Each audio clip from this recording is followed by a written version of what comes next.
Bana, mambo vipi? Karibu sana katika Bundesliga letu. Leo kwenye Bundesliga letu leo tutazungumzia mechi ya jana kati ya Simba na Stade Malien, ambayo mechi imalizika kwa Simba kupoteza mchezo kwa matokeo ya 2-1.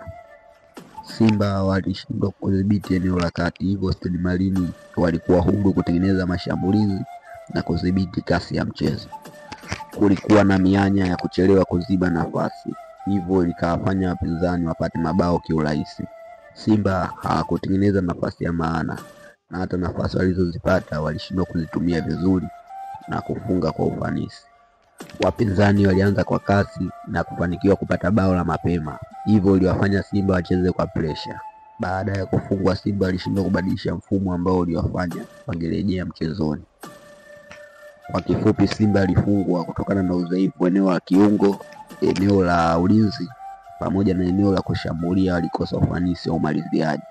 Asanteni sana, naitwa Mr. Information Miner. Usisahau kutufollow na